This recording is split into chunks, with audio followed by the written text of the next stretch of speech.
This is the continuation of the previous video. In previous video we discussed till aphorism 94. Now, aphorism 95 is the accessory symptoms of the disease. Signs and symptoms in chronically ill patients are quite different from those found in acute disease. In acute diseases, symptoms and signs are not only of recent, but are also of an intense nature, and of severe form, so they do not escape from the notice of either the patient who complains about them or from physician. It is quite a different story with the chronic ill patient, who is probably suffering from the disease for the past 15 or 20 years. During this long period, it is possible that he may have forgotten the feeling of actual health and the minor complaints, he presumes that to be normal. Such patients can think that these trivial complaints is a part of their chronic disease condition. However, for a physician, while undertaking the treatment of a patient with chronic disease, this is of great importance, as he has to take extreme care while taking the medical history.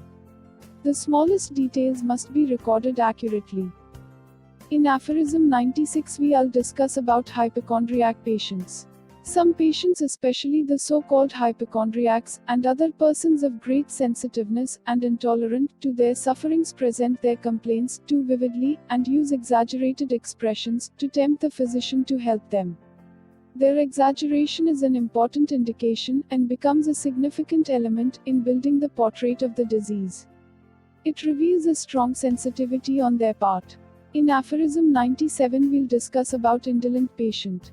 On the other hand, there are some persons who are of the opposite nature. They hold back the severity of their symptoms or declare them of very little significance. They narrate them in a very casual and vague manner, even if these symptoms are very severe and of serious nature.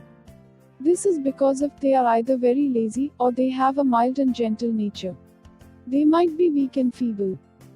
In aphorism 98 we'll discuss about essential requirements and qualities of the physician while taking the medical history of the patient. A physician has to listen mainly to the patient's description of his sufferings and sensations, and rely on his expressions, with which he makes us aware of his complaints. The description given by the friends and relatives may usually be found modified and incorrect in tracing the true and complete picture of the disease. The physician requires in great amount of circumspection, tact, knowledge of human nature, caution in conducting the inquiry, patience of an enormous degree, in order not to miss even smallest detail. Aphorism 99. On the whole, an inquiry into an acute disease, or one which has started very recently, is an easy task for the physician, because everything is fresh in the mind of the patient and his relatives. However, in acute cases also, the physician has to know everything, like in a chronic case.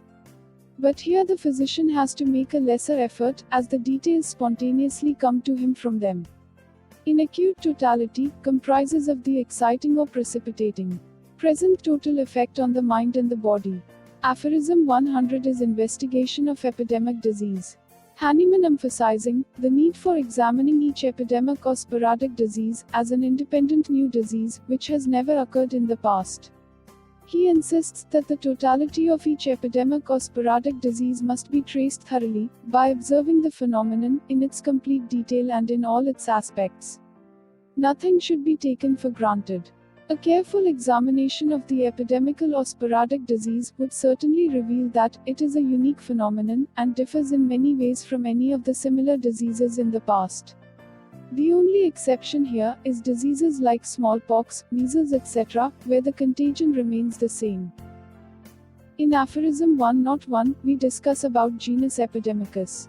In certain cases, it is quite possible that a physician does not get the complete picture of the epidemic by seeing the first case, but after carefully seeing several cases of the epidemic, he gets conversant with all the signs and symptoms of that epidemical disease.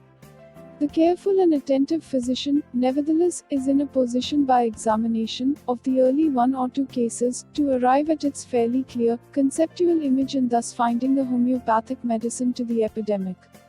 Aphorism 102. In course of writing down the symptoms of several cases of affected persons, the picture of the epidemic becomes more and more complete, not vivid and colorful, but more significant or more characteristic, with respect to more of peculiarities of that particular epidemic.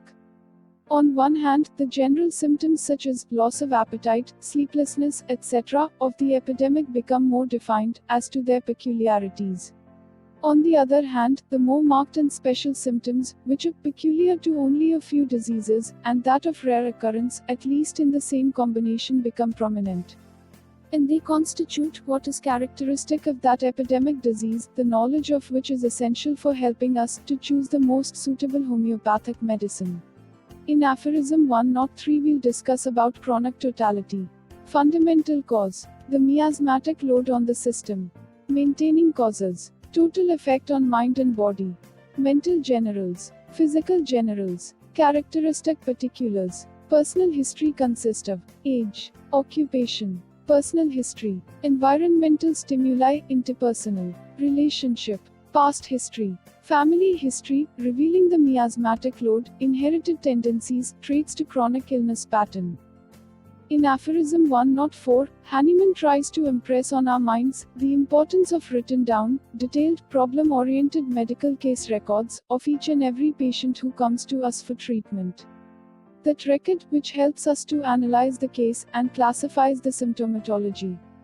Understand the relative value of each symptom. Construct the portrait of the disease or the conceptual image of the disease, and thus in proper diagnosis of the disease. Accurate diagnosis of the medicine most homeopathic to the case.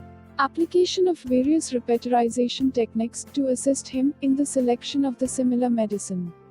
Study of the competing medicines from the materia medica. Selection of the correct potency. Ascertaining adequate repetition of the dose. Proper and accurate follow-up of the case, and thus in understanding and interpretation of the remedy response. Making the second prescription, like antidote, complementary, intercurrent, etc. Ascertaining any obstacle in the recovery and its removal. Incorrectly applying Hering's law of direction of cure in the case.